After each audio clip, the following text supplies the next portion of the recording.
Good afternoon and welcome back to my channel where we will be discussing all things fitness related, fitness tips, fitness hacks, and just the best way to help you get started on your fitness journey or to help you get started back on your fitness journey. My name is Shatara and I am going to be talking today about your environment. So environment is super important when it comes to reaching your fitness goals. You may not realize it or not, but sometimes when you are in a different atmosphere or when you're in a different setting, you may feel a little bit more empowered to do the things that you know you need to do for yourself.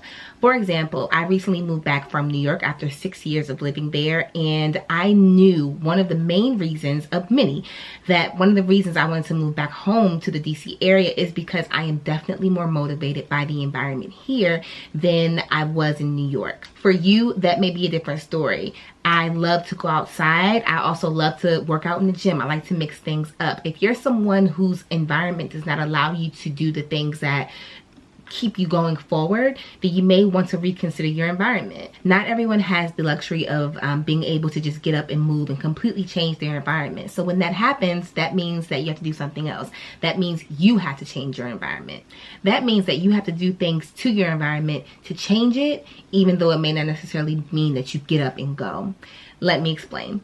If you work in an office and every day you come in and you see boxes of donuts and boxes of bagels, you are going to be more conditioned and you're going to be more apt to go to that table and pick up a strawberry donut or pick up a raisin bagel and eat it with cream cheese. Whereas if you were, say for example, in another office and the first thing that you see when you come in the morning is a bowl of fruit, you're going to be more triggered to reach for that banana or reach for that orange. So with that being said, sometimes you have to do a little bit more work to make sure that your environment works for you. Things that can be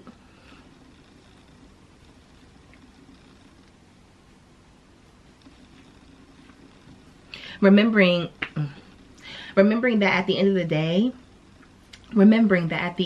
day, the goal is to make your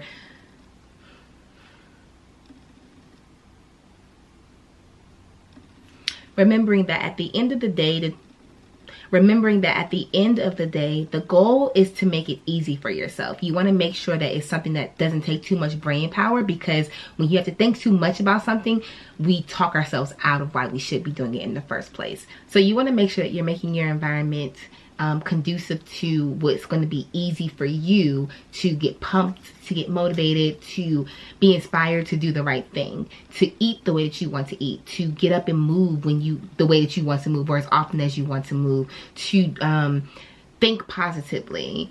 Just like it's beneficial for us to surround ourselves with positive people, it's super beneficial for us to make sure our environment is filled with positive things that are going to get us in the mindset to do the things that we need to do for ourselves.